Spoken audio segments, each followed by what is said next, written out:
নমস্কার বন্ধুরা, গানে গানে রান্নার চ্যানেলে সবাইকে স্বাগত। আর আমি আজকের আপনাদেরকে এরকম কদবেল মাখা দেখাবো। বন্ধুরা, সবাই অনেক কদবেল মাখা খেয়েছেন। আমি যেভাবে মাখাচ্ছি এইভাবে একবার মাখিয়ে আপনারা খেয়ে দেখতে পারেন। দেখুন, কদবেল মাখা রেসিপিটা আমি আপনাদের সাথে শেয়ার করব। আর এই গরমের সময় বন্ধুরা, দেখুন এরকম কদবেল মাখা আমি আপনাদের সাথে শেয়ার। গরম পড়ে গেছে, আর গরমের সময় কিন্তু আমাদের টক খেতে সবারই ভালো লাগে। আর তাই আমি আজকের আপনাদের সাথে শেয়ার করব একটা কদবেল মাখার রেসিপি। দেখুন, এখানে একটা আমি কদবেল নিয়েছি বড় সাইজের। তো এই কদবেল মাখার রেসিপিটা আমি আপনাদের সাথে শেয়ার করব। তো কীভাবে বানাচ্ছি দেখুন, আপনারা এইভাবে বাড়িতে বানিয়ে খাবেন। আর আমি যেভাবে বানাচ্ছি আপনাদের কিন্তু জিভে জল এসে যাবে বন্ধুরা। মুখটা বন্ধ করে রাখবেন, সবার কিন্তু জিভে জল এসে যাবে। আমারও জিভে জল এসে যায় বন্ধুরা এই কদবেল মাখা দেখলে। তা চলুন বন্ধুরা, শুরু করি কদবেল মাখাটা। আর আপনারা আমার সাথে থাকবেন। আর নতুন বন্ধু হলে প্লিজ চ্যানেলটা সাবস্ক্রাইব করবেন। কদবেল মাখার জন্য আমি কি উপকরণ নিয়েছি আগে আপনাদের দেখাবো। আমি নিয়েছি কাসুন্দি, নিয়েছি বিট লবণ, আর কাঁচা লঙ্কা দুটো একদম কুচিয়ে নিয়েছি। দেখুন, একদম কুচিয়ে নিয়েছি কাঁচা লঙ্কা। একটা টমেটোর সস নিয়েছি ছোট। আর নিয়েছি গুঁড়ো মশলা, ধনে, জিরে আর সর্ষে এখানে ভেজে আমি গুঁড়ো করে নিয়েছি। আর নিয়েছি এখানে দেখুন, এটা হচ্ছে কি আমাদের যেটা আমি দিতে বারণ করি সেটাই, ধনে পাতা। ধনে পাতা দিয়ে কিন্তু বন্ধুরা মাখালে দারুণ লাগে। এই ধনে পাতা দিয়ে আর এই মশলাগুলো দিয়ে আমি কীভাবে বানাই। বল নিয়েছি আমি, এখন কদবেলটাকে ফাটিয়ে নেব।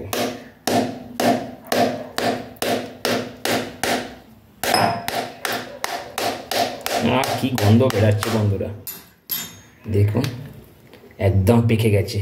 আহা হা হা। তো এটা এখন আমি এইভাবে বার করে নেব।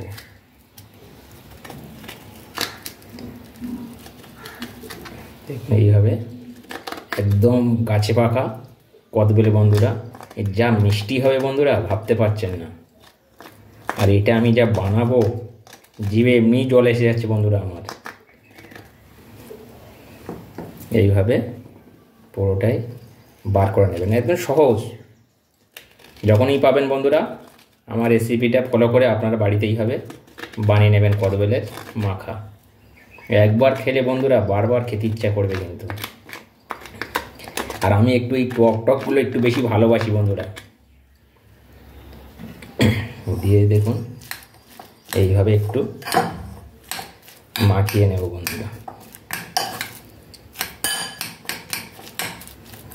তো বন্ধুরা, আমি প্রথমে দেব এটার মধ্যে কাসুন্দি দেব। দেখুন কাসুন্দি দিচ্ছি, অল্প করে কাসুন্দি দিচ্ছি। আর দেব এখানে একটু বিট লবণ দেব, স্বাদ মতন, বেশি না। বেশি কোনো জিনিসই ভালো না বন্ধুরা।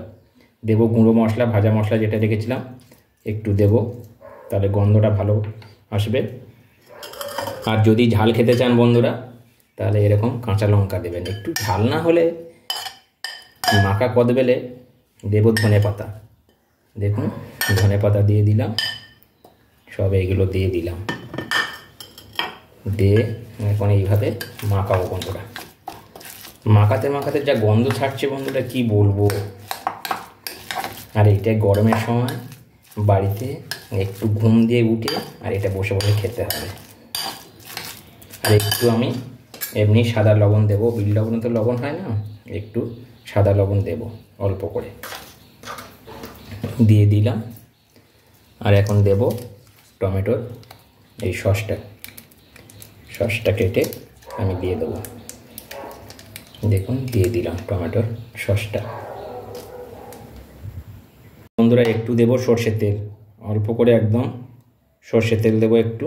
দেখুন একদম অল্প দেবেন আপনারা। সর্ষের তেল কিন্তু দিতে হয় বন্ধুরা, তো ভালো লাগবে না।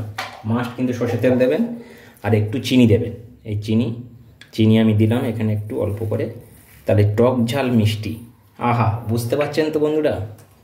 তো এখন এটা এইভাবে ভালো করে মাখিয়ে নেব, আর কোনো কথা হবে না। দেখুন বন্ধুরা এইভাবে আপনারা মাখিয়ে নেবেন। নিয়ে বন্ধুরা এটাকে তুলে নেবেন, এইভাবে ভরে নেবেন। এইভাবে ভরে নেবেন বন্ধুরা। দেখুন কেমন হয়েছে, এরকমভাবে আপনারাও বাড়িতে বানান বন্ধুরা। তো কেমন লাগলো বন্ধুরা কদবেল মাখাটা আমাকে কিন্তু কমেন্ট করে জানাবেন। এটা কিন্তু খেতে খুব দারুণ লাগে বন্ধুরা, আমি বলছি আপনারা বানাবেন একবার, তাহলে বুঝতে পারবেন।